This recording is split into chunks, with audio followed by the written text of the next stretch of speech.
Imagine sitting at a table worth billions of dollars while the world treats you like you don't exist. For Leo Vance, this wasn't just a bad dream, it was his daily life. While his siblings wore silk and gold, he wore a grey janitor's uniform, cleaning the very floors they walked on. He was the forgotten son, the secret the Vance family tried to bury under piles of cash and lies. But secrets have a funny way of growing in the dark, and Leo had been growing stronger for a long time. Tonight the games end. The cameras are rolling, the world is watching, and the most powerful family in the city is about to find out that the man they stepped on is the only one who can save them, or destroy them. Before we dive into this incredible journey of revenge and justice, take a second to hit that like button, drop a comment and subscribe. You won't want to miss a single second of this transformation, because what you're about to witness will leave you speechless. This is the story of how one signature changed everything. The rain drummed against the glass of the Vance Tower, a sound that usually calmed Leo. Today, however, it felt like a countdown. Leo gripped the handle of his mop, his knuckles white against the plastic. He was 26 years old, but his hands looked older, calloused from years of scrubbing floors that his half-siblings, Julian and Clara, danced across in Italian leather shoes. To the world, Silas Vance was a hero of industry, a man who built cities from nothing. To Leo, he was just the man who looked through him as if he were made of glass. Leo moved the mop in steady, rhythmic strokes. He knew every inch of this marble floor. He knew where the stains hid and where the light hit the polished surface at sunset. He also knew the secrets whispered in the hallways when the executives thought the janitor was deaf. They never realized that the man cleaning the trash was the most observant person in the building. Leo wasn't just working, he was waiting. He had spent his entire life being the shadow in the corner, the mistake that Silas Vance had paid to keep quiet. But Leo hadn't stayed quiet because he was afraid. He stayed quiet because he was learning how the empire worked from the ground up. The elevator chimed and out stepped Julian Vance. He was the golden boy, draped in a suit that cost more than Leo made in 3 years. Julian didn't even look down as he walked right through the wet patch Leo had just cleaned. He left muddy footprints across the gleaming white marble. Leo didn't say a word. He just stood there, his head bowed, holding the mop like a staff. Julian stopped, looking back at the trail of dirt he had left behind. He smirked, a cruel, sharp expression that reached his eyes but lacked any warmth. "Clean that up, Ghost," Julian said, his voice dripping with casual disdain. "And make sure it's perfect. Father is hosting the announcement dinner tonight. We can't have the floor looking like a pigsty just because you're lazy." Julian didn't wait for a response. He never did. He treated Leo like a piece of furniture that happened to move. Leo watched Julian's back as he walked toward the executive offices. For years, Julian had bullied him, reminded him that he was the son of a waitress, a stain on the Vance legacy. Leo's grip tightened on the mop. He looked at the muddy footprints and began to scrub again, but this time he was smiling. In the basement locker room, Leo opened his locker. Taped to the inside was a faded photograph of his mother. She had been a kind woman, a waitress who had fallen for the charms of a young, ambitious Silas Vance. When she became pregnant, Silas hadn't offered a ring. He had offered a check and a non-disclosure agreement. She had refused the money but accepted the silence, raising Leo in a tiny apartment just 3 blocks away from the Vance estate. She had taught Leo that dignity wasn't found in a bank account, but in the truth of one's character. Before she passed away 3 years ago, she had handed Leo an old, yellowed envelope. "Don't open this until you are ready to stand," she had whispered. Leo had kept it sealed, working the lowliest job in his father's company to stay close to the heart of the beast. He wanted to see if Silas would ever acknowledge him on his own. He wanted to see if there was a shred of humanity left in the billionaire's heart. But after 3 years of being treated like a servant in his own father's house, Leo knew the answer. The envelope was in his backpack now, its edges frayed, but its contents powerful enough to level the skyscraper above him. The grand ballroom was a sea of black ties and diamond necklaces. Silas Vance stood at the head of the table, looking every bit the king of the city. His hair was silver, his eyes like flint. Beside him sat his wife, Elena, a woman who had spent 25 years making sure Leo felt like an intruder. Julian and Clara sat on either side, preening for the news cameras that lined the back of the room. This wasn't just a dinner, it was a televised event. Sealers was set to announce who would take over as CEO of Vance Global. Leo was in the kitchen, strapped into a server's vest. The head butler, a man named Miller, who was the only one who knew Leo's true identity, looked at him with pity. "You don't have to do this, Leo," Miller whispered. "You could just leave, you have enough saved up to disappear." Leo shook his head, adjusting his bow tie. "No, Miller, tonight is the night I stop disappearing. I want to see their faces when the truth comes out." Leo picked up a tray of crystal glasses. He was the forgotten son, and tonight he was going to serve them a dish they would never forget. As Leo entered the ballroom, the smell of expensive perfume and roasted duck filled the air. He moved with the grace of someone who had spent years navigating crowded rooms unseen. He filled glasses with champagne, moving from guest to guest. When he reached the main table, he felt the atmosphere shift. Clara Vance, always the most vocal about her hatred for the help, intentionally knocked her fork onto the floor as Leo approached.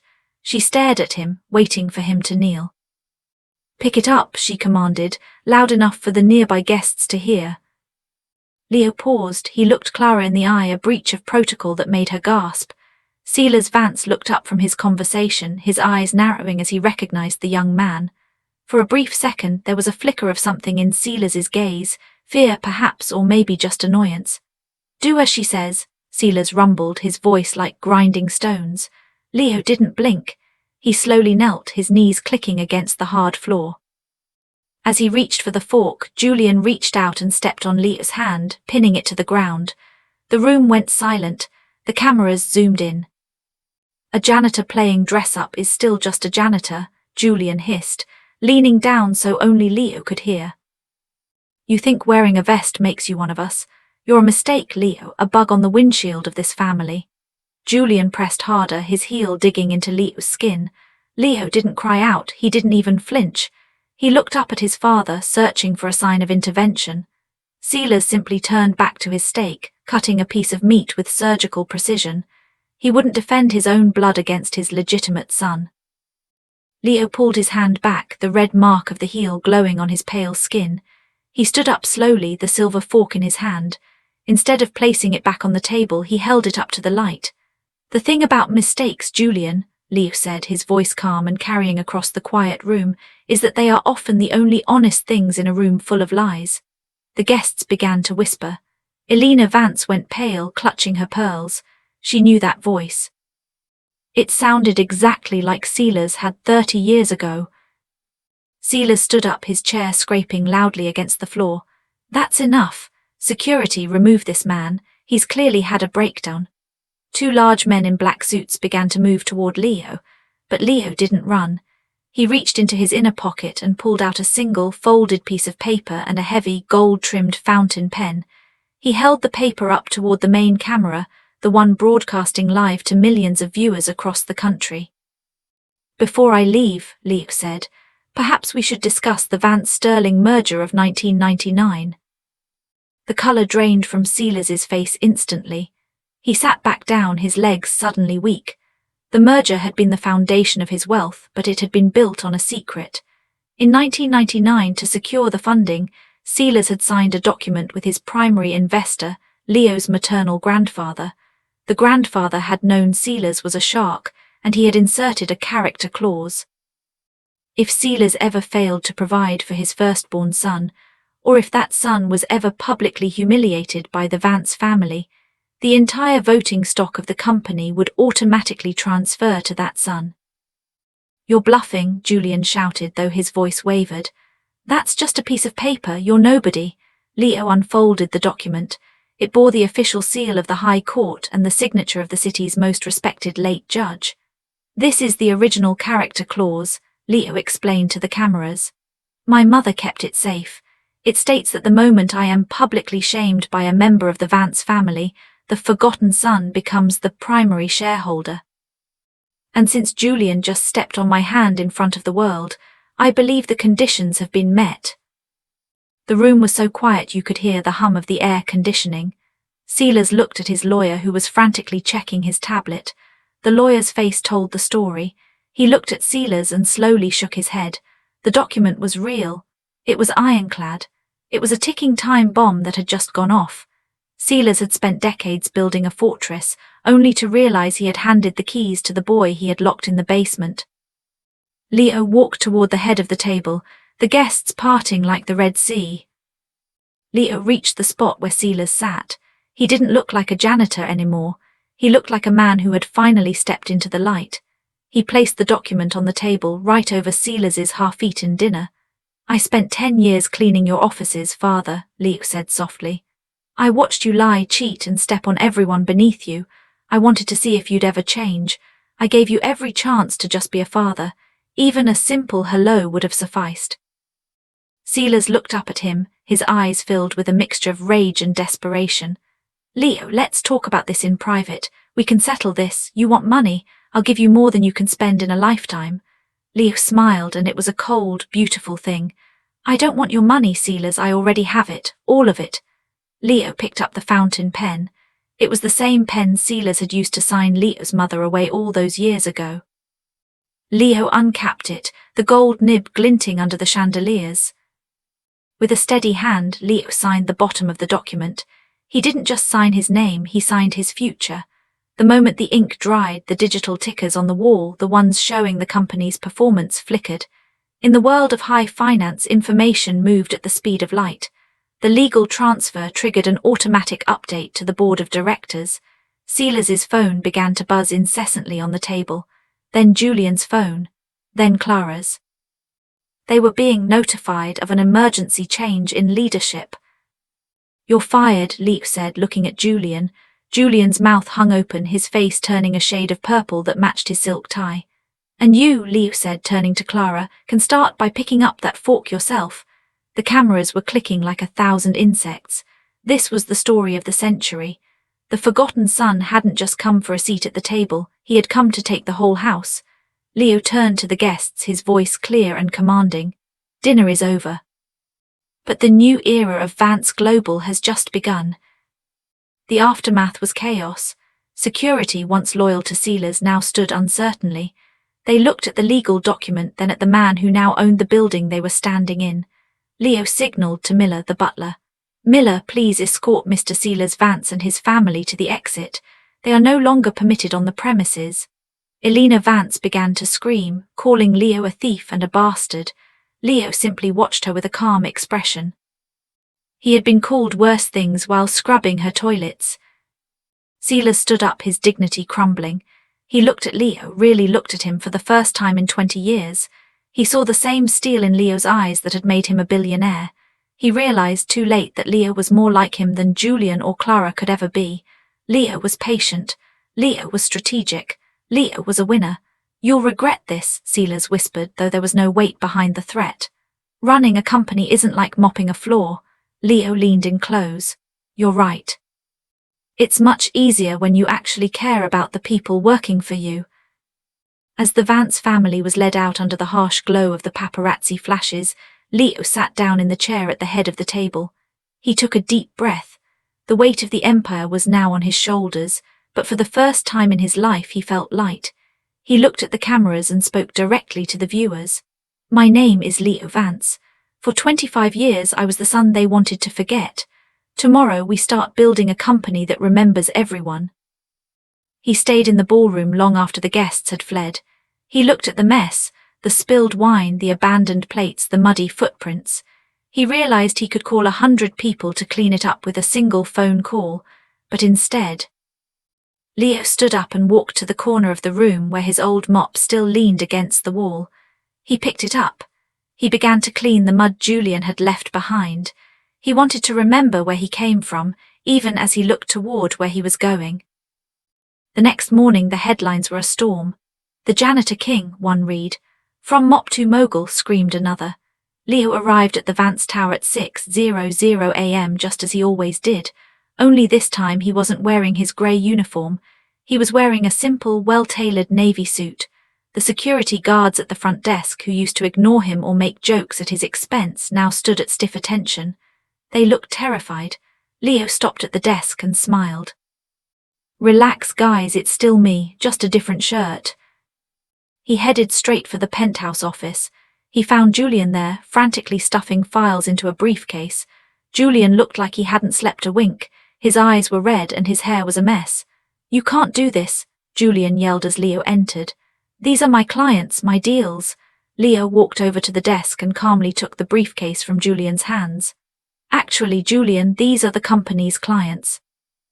And since you've been taking kickbacks from the construction firms, these are also evidence for the police." Julian froze, his face went white. How did you know that?" Leo sat in the large leather chair that had been his father for 30 years. It was surprisingly uncomfortable. "I told you, Julian, I was the janitor. I emptied your trash. I found the shredded documents you didn't shred well enough. I heard your phone calls when you thought I was just a ghost." Leo pushed a button on the desk and 2 police officers entered the room. Julian's knees gave out. As they led Julian away, Leo felt a strange sense of emptiness. He had thought this moment would feel like a grand victory, but it mostly felt like a chore he had finally finished. He realized that revenge wasn't the goal, justice was. He spent the rest of the day meeting with the department heads. Many were nervous, expecting a massacre. Instead, Leo listened. He asked about their families, their struggles, and their ideas for the company. He promised them that the days of fear and intimidation were over. By the end of the first week, Leo had restructured the entire executive board. He promoted Miller, the butler, to head of operations, knowing the man's loyalty and eye for detail were unmatched.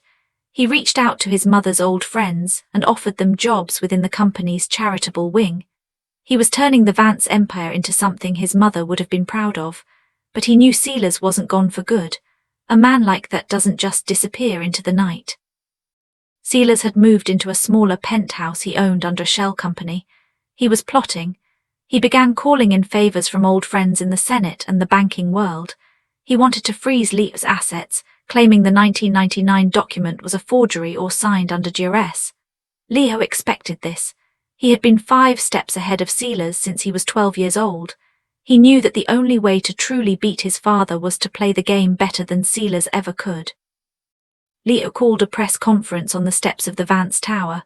Hundreds of reporters gathered, their microphones like a forest of metal. "I know there are questions about the legality of my position," Leo began, "and I welcome those questions. In fact, I have invited the district attorney and the head of the SEC to join me today." Sealers, watching from his television, felt a cold knot in his stomach. He had planned to use the law to crush Leo, but Leo was using the law to expose Sealers. Leo revealed a series of ledgers he had kept for years. They detailed decades of tax evasion and money laundering that Sealers had orchestrated. "My father didn't just build an empire," Leo told the world. "He built a house of cards. Today I am handing over all evidence to the authorities. I'm also announcing that Vance Global will be paying back every cent owed to the city with interest." The crowd erupted. Leo wasn't just taking the company, he was purifying it. Sealers was arrested that afternoon. The image of the great Sealers Vance in handcuffs was the most viewed photo in the world. As he was being led into the police station, Sealers saw Leo standing on the sidewalk.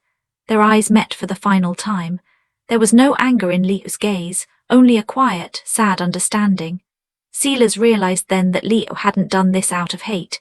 He had done it because it was the only way to end the cycle of corruption.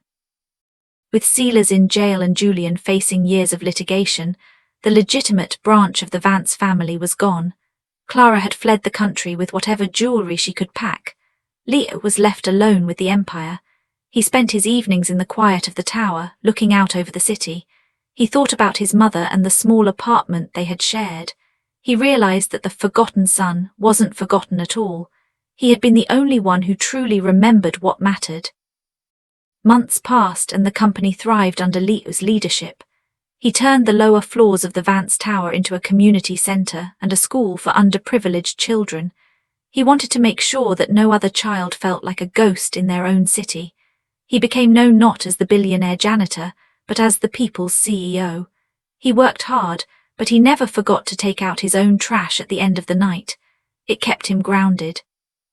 One rainy evening, Leo was leaving the office when he saw a young man scrubbing the entrance of the building. The boy looked tired, his shoulders slumped.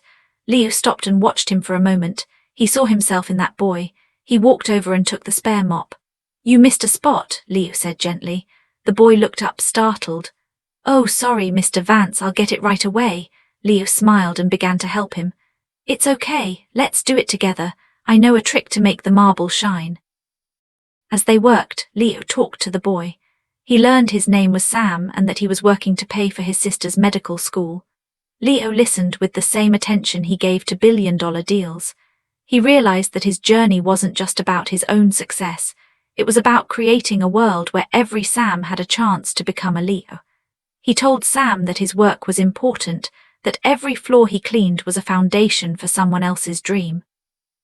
That night, Leo finally opened the yellowed envelope his mother had given him. Inside, there wasn't just the character clause, there was a letter. My dearest Leo, it read. If you are reading this, you have stood up. I never wanted the money for myself, but I wanted the power for you. Not the power to rule, but the power to be kind. Don't let the Vance blood turn your heart to stone. Remember the soup we shared and the stories we told. You were never a mistake. You were my greatest success. But Leo cried for the first time in years. He realized that his mother had known this day would come. She had seen the strength in him when he was just a boy. He held the letter to his chest, feeling a sense of peace that no amount of money could buy. He was no longer the forgotten son. He was Leo Vance, a man who had built a bridge between two worlds. He decided that the fountain pen he used to sign the merger would be retired. He placed it in a glass case in his office. The story of Leo Vance became a legend in the city. It was told to children who felt small and to workers who felt unseen. It was a reminder that the person serving your food or cleaning your office might be the most powerful person in the room. Leo continued to lead with integrity, turning the Vance name from a symbol of greed into a symbol of hope.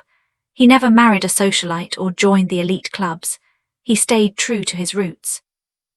Years later, an older Leo Vance stood at the same table where it all began.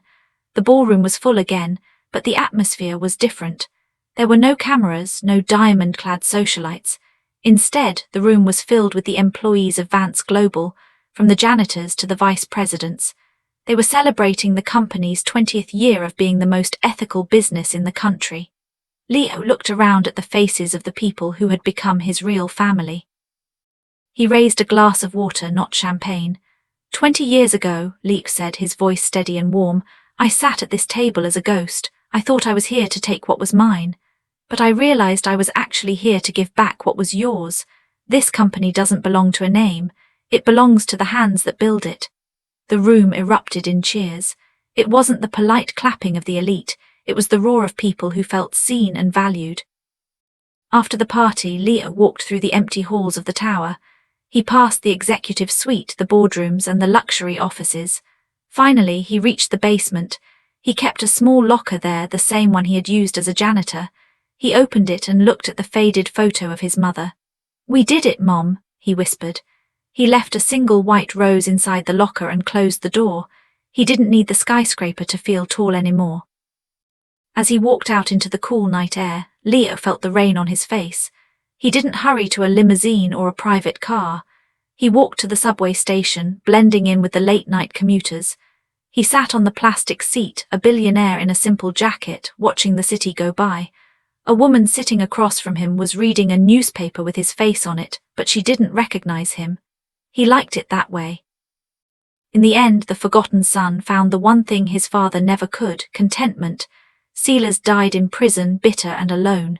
Julian and Clara became footnotes in a history of scandal, but Leo's legacy lived on in every scholarship he funded and every fair wage he insisted upon.